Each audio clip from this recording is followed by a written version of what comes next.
கிறிஸ்துவுக்குள் பிரியமானவர்களே, மீண்டும் ஒரு ருசியாக உங்களை உயிர்த்தெழுந்த ஆண்டவராக இயேசு கிறிஸ்துவின் திருநாமத்தினாலே வாழ்த்தி வரவேற்றுக் கொள்கின்றேன். இந்த வருடத்தின் 5ஆம் மாதத்தை ஆண்டவர் நம்மை காண கிருபை செய்திருக்கிறார். இந்த மே மாதம் முதல் நாள் ஆண்டவருடைய பாதத்திலே நாம் தொடங்கி இருக்கின்றோம். குறிப்பாக கடந்த 4 மாதங்கள் ஆண்டவர் நம்மை கனின்மணி போல பாதுகாத்து இந்த 5ஆம் மாதத்திலே நம்மை கொண்டு வந்து நிறுத்தியிருக்கிறார். அதற்காக ஆண்டவரை அதிகமாய் நாம் ஸ்தோத்திரிப்போமாக, துதிப்போமாக. குறிப்பாக கடந்த நாட்களில் ஏற்பட்ட கடுமையான சூழ்நிலைகள், போர் சூழல்களிலும் ஆண்டவர் நமக்கு கொடுத்திருக்கின்ற இந்த பாதுகாப்பிற்காகவும் இந்த வாழ்வதற்கான இந்த வாய்ப்புகளுக்காக ஆண்டவருக்கு மீண்டும் ஒரு விஷயமாக நம் நன்றிகளை செலுத்துவோம். குறிப்பாக மே முதல் நாள் உலகம் முழுவதும் இந்த நாளிலே நாம் உழைப்பாளர்கள் தினமாக, அதாவது உழைக்கும் வர்க்கத்தின், உழைக்கும் மக்களின் தினமாக இது அனுசரிக்கிறது வழக்கம். உங்கள் யாவருக்கும் உழைப்பாளர் தின வாழ்த்துதலையும் அன்போடு தெரிவித்துக் கொள்கின்றேன். குறிப்பாக இந்த உலகத்தில் ஒவ்வொருவரும் உழைத்து சாப்பிட வேண்டும். உழைப்பவர்கள்தான் சாப்பிட தகுதியானவர்கள் என்பதை வேதம் நமக்கு கற்றுக் கொடுக்கிறது. ஒருவன் உழைக்க மனம் இல்லாமல் இருந்தால் அவன் சாப்பிடக்கூடாது என்பதை வேதம் நமக்கு கற்றுக் கொடுக்கின்ற அழகான ஒரு செய்தி. அதனாலே நாம் எல்லோரும் இந்த உலகத்திலே உழைத்து ஆண்டவருடைய கிருபையும் ஈவையும் நாம் பெற்றுக்கொள்கின்றோம். குறிப்பாக இயேசு ஆண்டவரும் உழைப்பை குறித்து அதிகமாக தம்முடைய ஊழியத்திலே எடுத்துரைத்து இருக்கிறார் என்பதை நாம் வேதத்திலிருந்து கற்றுக்கொள்கின்றோம். இந்த உழைப்பாளர் நாளே நாம் மகிழ்ச்சியோடு அனுசரிப்போமாக.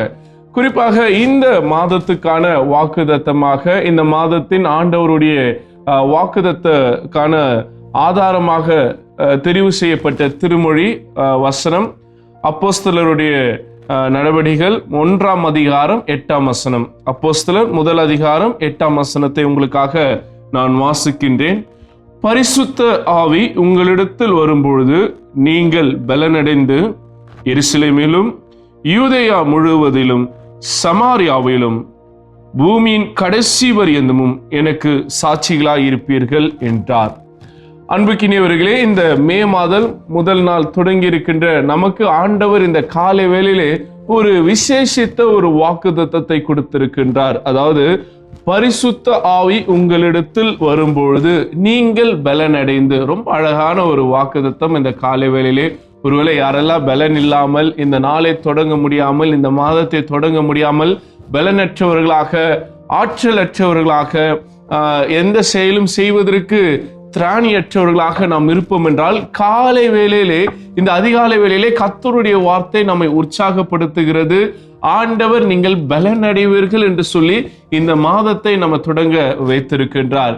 குறிப்பாக இந்த பலனடைதல் என்கின்ற வார்த்தைக்கு கிரேக்கத்தில் பயன்படுத்தக்கூடிய ரொம்ப அழகான ஒரு வார்த்தை டுனாமிஸ். இன்னைக்கு இந்த மாதம் எப்படியாக இருக்க பொழுது, இந்த மாதத்தின் நம்முடைய செயல்பாடுகள், நம்முடைய வேலை, நம்முடைய வாழ்க்கை, நம்முடைய குடும்பம் எப்படியாக இருக்க போகுது என்ற கேள்விக்குறியோடு நீங்கள் தொடங்கி இருப்பீர்கள் என்றால், அந்த டுனாமிஸ் என சொல்லப்படுகிற அந்த வல்லமையை இந்த மாதத்திலே ஆண்டவர் நமக்கு வெளிப்படுத்த போகின்றார்.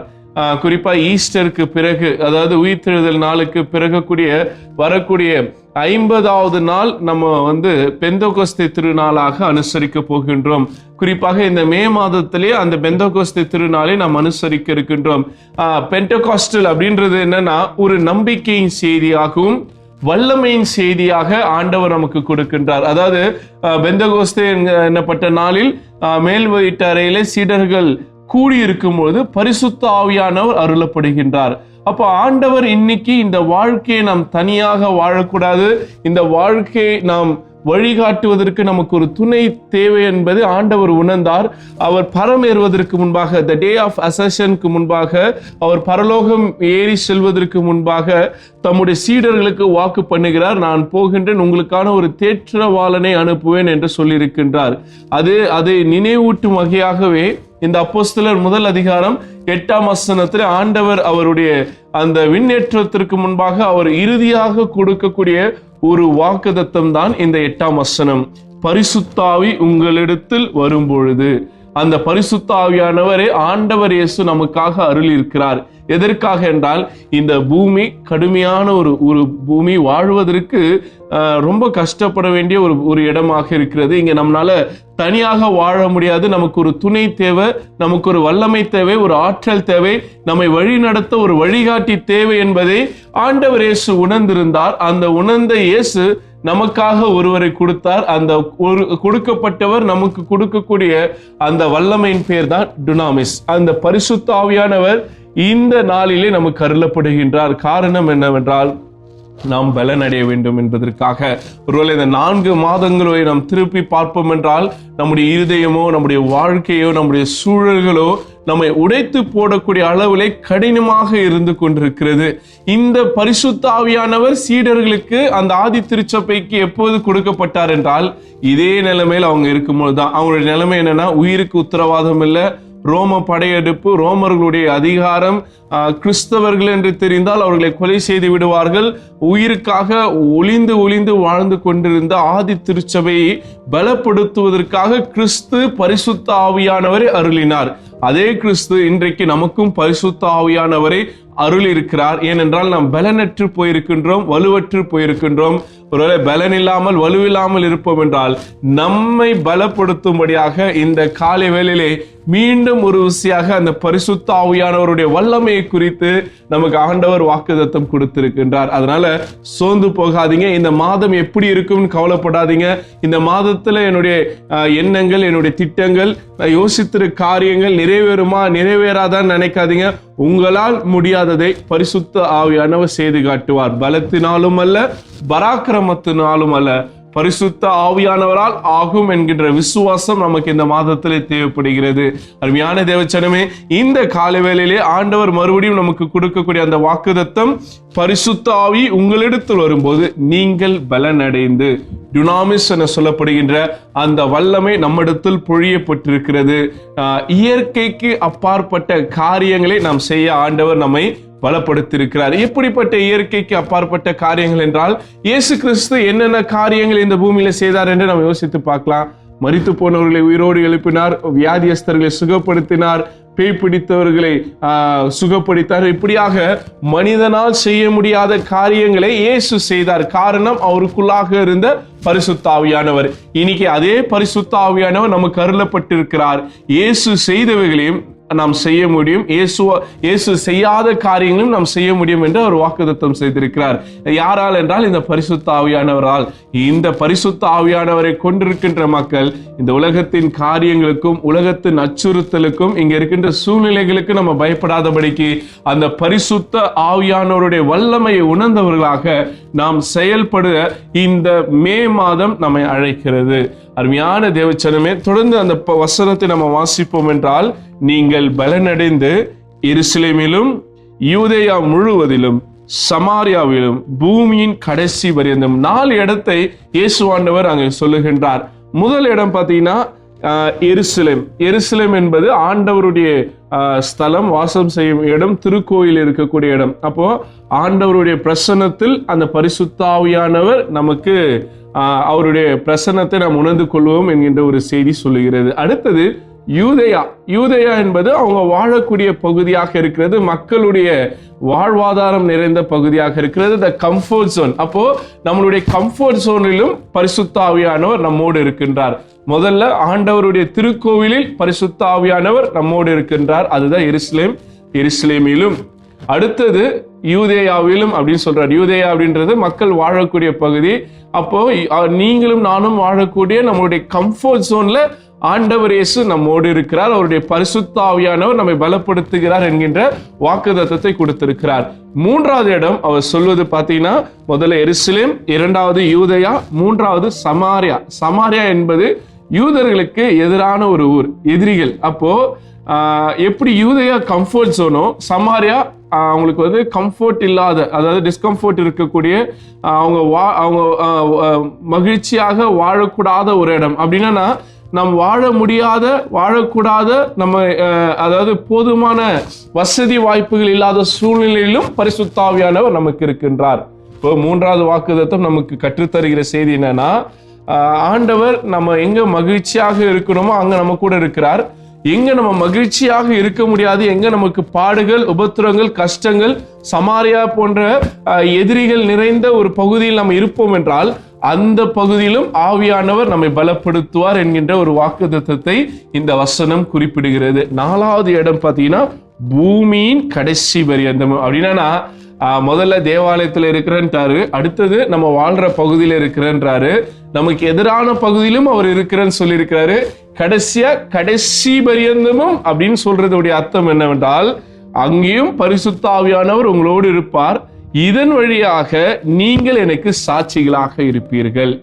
இவ்வளவு அழகான ஒரு வாக்குத்தத்தம். அதாவது இதை நம்ம அப்படியே மேலோட்டமா படிச்சுட்டு போகாதபடிக்கு இதை நம்ம புரிந்துட்டு பார்ப்போம் என்றால், ஏன் பரிசுத்த ஆவியானவர் எனக்கு கொடுக்கப்படுகிறார் என்றால் ஆண்டவருடைய கோவிலிலும் நாம் வாழ்ற பகுதியிலும் நமக்கு எதிரானவர்களுக்கு மத்தியிலும் இந்த பூமியின் முழுவதும் அவருக்கு நம்ம சாட்சிகளாக இருக்கணும்.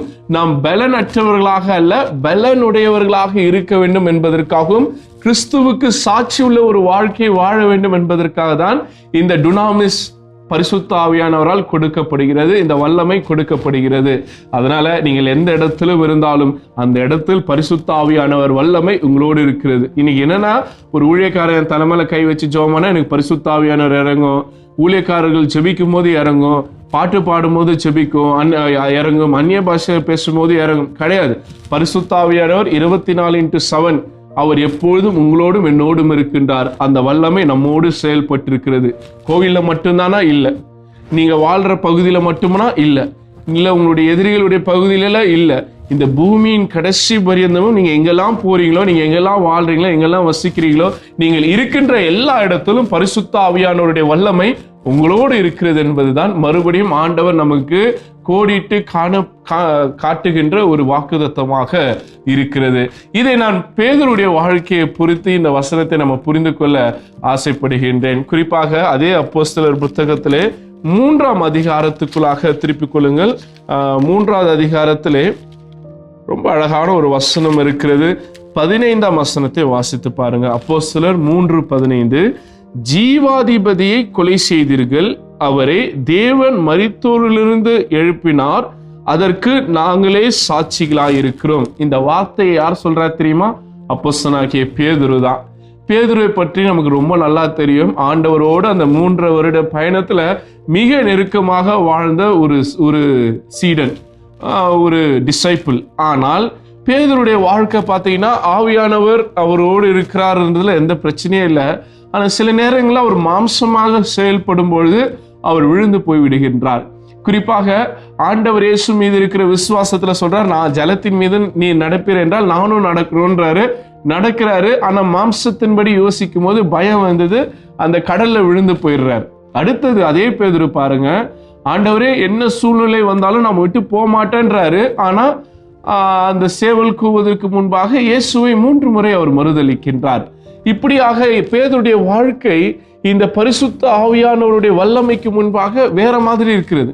இதை நீங்க எப்படி புரிஞ்சிக்கலாம்னா, பேதுரு ஒரு பீட்டரின் காஸ்பல்னு தனியா எடுத்துக்கோங்க, பீட்டரின் ஆக்ட்ஸ் ஆஃப் அப்போஸ்தலர்ன்றதுல தனியா எடுத்துக்கோங்க. அதாவது பேதுருவை நற்செய்தி நூல்ல வேற மாதிரி பார்க்கலாம், அதே பேதுருவை அப்போஸ்தலர் நடவடிக்கைகளையும் மற்ற அவர் எழுதின அவருடைய நிருபங்களையும் வேற மாதிரி பார்க்கலாம். அப்படின்னா இங்க நற்செய்தி நூல்ல என்னன்னா, பேதுருவுக்கு அந்த பரிசுத்த ஆவியானுடைய வல்லமை அதோடைய செயல்பாடை புரிந்து கொள்ள முடியல.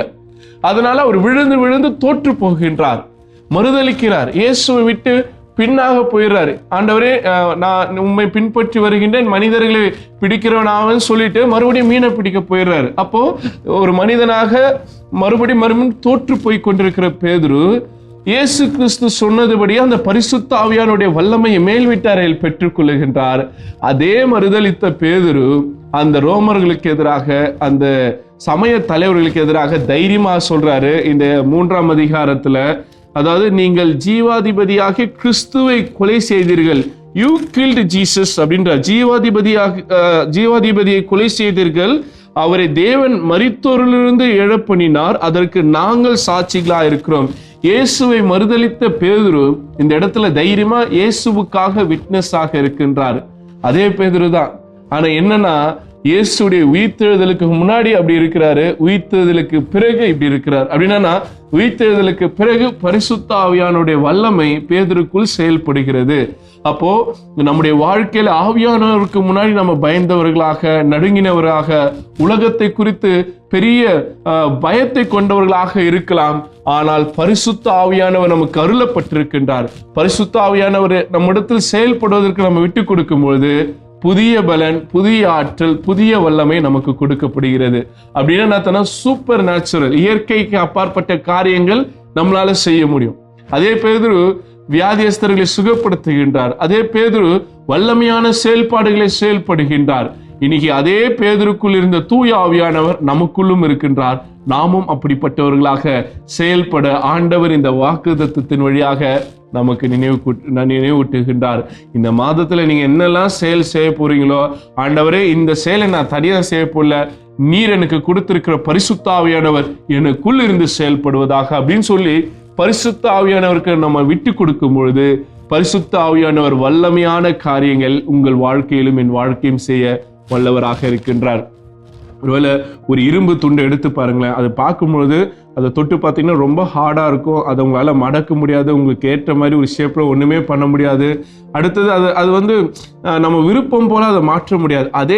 அதே அந்த இரும்பை ஒரு எரியிற அக்கினி ஜுவாலையில் உள்ள தூக்கி போட்டு அதை எடுத்து பாருங்க, அந்த நெருப்பு போல அந்த இரும்பு மாறிவிடும், அதே கலருக்கு மாறிடும். நம்ம எந்த பக்கம் அதை வளைக்கணும், எந்த ஷேப்ல அதை மாற்றணும்னு நினைக்கிறோமோ அந்த இரும்பு ஈஸியா மாறிடும். அது போலதான் நம்முடைய வாழ்க்கை துருப்பிடித்து போய் ஒரு இரும்பை போல பயனில்லாததாக இருக்கும் என்றால், அந்த எரிகிற பரிசுத்த ஆவியானவர் நமக்குள் செயல்படும் பொழுது ஆண்டவர் விரும்புகின்ற காரியங்களை நாம் எளிதாக செய்ய முடியும். அதனால இந்த மே மாதத்திலே அந்த பரிசுத்த ஆவியானவருடைய செயல்பாட்டிற்கு நம்மை முழுமையாக விட்டு கொடுப்போம் என்றால், இந்த மாதத்திலே ஆண்டவர் நம்மை பலப்படுத்தி நம்மை கொண்டு வல்லமையான காரியங்களை செய்ய அவர் வல்லவராக இருக்கின்றார்.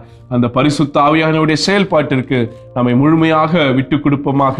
நமக்கு கொடுக்கப்பட்ட வாக்குத்தத்தத்தை மீண்டும் ஒரு விசையாக நாம் நினைவு கூறுவோம். அப்போஸ்தலர் 1:8 இந்த மாதத்தின் வாக்குத்தத்தமாக ஆண்டவர் நமக்கு கொடுத்திருக்கிறார். பரிசுத்த ஆவி உங்களிடத்தில் வரும்பொழுது நீங்கள் பலனடைந்து எருசலேமிலும் யூதேயாவில் முழுவதிலும் சமாரியாவிலும் பூமியின் கடைசி பரியந்தமும் எனக்கு சாட்சிகளாயிருப்பீர்கள் என்றார். அந்த வாக்குத்தத்தம் இந்த மாதம் முழுவதும் நம்மளோடு செயல்பட்டு டுனாமிஸ் என சொல்லப்படுகின்ற அந்த வல்லமை நமக்குள்ளாக நம்மிலிருந்து இந்த உலகத்தில் வெளிப்படுவதாக என்று சொல்லி வாழ்த்துகின்றேன். நாம் தலைகளை தாழ்த்தி ஆண்டவரை நோக்கி ஜெபம் செய்வோமாக. மகா இரக்கமும் கிருபையும் நிறைந்த நல்ல தகப்பனே, 2026 ஆண்டு தொடங்கி 4 மாதங்கள் நாங்கள் முடிக்க நீர் எங்களுக்கு கிருபை செய்தீர். ஆண்டவரே, 4 மாதங்கள் எங்களை கனின்மணி போல பாதுகாத்தீர். எங்களை ஏந்தினீர், சுமந்தீர், தப்புவித்தீர். எத்தனையோ இன்னல்கள், போராட்டங்கள், பிரச்சனைகள், கண்ணீர்கள் மத்தியிலே நான் உன்னோடு இருக்கிறேன் என்று சொல்லி தேவரீர் நீ சகலவற்றையும் எங்களுடைய வாழ்க்கையிலே நன்மையாய் செய்து முடித்ததற்காக நன்றி செலுத்துகின்றோம். உம்முடைய கிருபையினாலும் அளவற்ற இரக்கத்தினாலும் தயவினாலும் ஒரு புதிய மாதத்தை காண தேவன் எங்களுக்கு கிருபை பாராட்டியிருக்கிறீர். இந்த மே மாதத்திற்காக நன்றியோடு ஸ்தோத்திரிக்கின்றோம். இந்த வருடத்தின் இந்த 5ஆம் மாதத்தை தேவரீர் எங்களுக்கு ஆசீர்வதித்து தருமாறு ஜெபிக்கின்றோம். இந்த மாதத்தில் எங்களுடைய செயல்பாடுகள் என்னென்ன காரியங்கள் நாங்கள் யோசித்திருக்கிறோமோ, எங்களுடைய குடும்பத்திலும் வேலை ஸ்தலத்திலும் திருச்சபையிலும் தேவரீர் எல்லாவற்றையும் ஆசீர்வதித்தல்லுமாறு ஜெபிக்கின்றோம். அப்போஸ்தலர் 1:8 பரிசுத்த ஆவியானவர் நீர் எங்களுக்கு அருள் இருக்கிறீர். அவர் எங்களுக்கு வல்லமைப்படுத்தி எங்களுடைய ஊழியங்களையும் எங்களுடைய செயல்பாடுகளையும் ஆசீர்வதிக்குமாறு ஜெபிக்கின்றோம். ஆண்டவரே, பலனடைவீர்கள் என்று சொல்லியிருக்கிறீர். ஒருவேளை இந்த காலை வேளையிலே இந்த பிரசங்கத்தை ஆண்டவரே இந்த ஆராதனையில் கலந்து கொண்டிருக்கிற யாரெல்லாம் பலனற்றவர்களாக, ஆற்றலற்றவர்களாக, திக்கற்றவர்களாக, ஆண்டவரை நம்பிக்கையற்றவர்களாக இருப்பார்கள் என்றால், உம்முடைய பரிசுத்த ஆவியானவர் இந்த காலை வேளையிலே அவர்கள் ஒவ்வொருவரையும் பலப்படுத்துவீராக. டுனாமிஸ் என சொல்லப்படுகின்ற அந்த வல்லமை எங்கள் வாழ்க்கையில் நீர் பொழிந்தருமாறு ஜெபிக்கின்றோம். ஆண்டவரே, எங்களை பார்க்கிறவர் எங்களை பார்க்காதபடி எங்களுக்குள் இருக்கிற கிறிஸ்துவின் வல்லமையை காண்பிக்கவும், கிறிஸ்துவை வெளிப்படுத்துகிறவர்களாக நாங்கள் வாழ எங்களுக்கு கிருபை தருவீராக. ஆண்டவரே, இந்த ஆராதனையில் கலந்திருக்கின்ற ஒவ்வொருவருக்கா ஜெபிக்கின்றோம். ஒவ்வொருவரையும் தேவரீர் பேர் விதமாக ஆசீர்வதித்தல்லமாறு ஜெபிக்கின்றோம். இந்த மாதம் முழுவதும் நீர் அவளுக்கு போதுமானவராய் பலப்படுத்துகிறவராய் இருக்குமாறு ஜெபிக்கின்றோம். திவ்ய கரங்களே தாழ்த்தி ஒப்பு கொடுக்கின்றோம். இயேசுவின் இனிய நாமத்தில் ஜெபிக்கின்றோம் எங்கள் நல்ல தந்தையே, ஆமென்.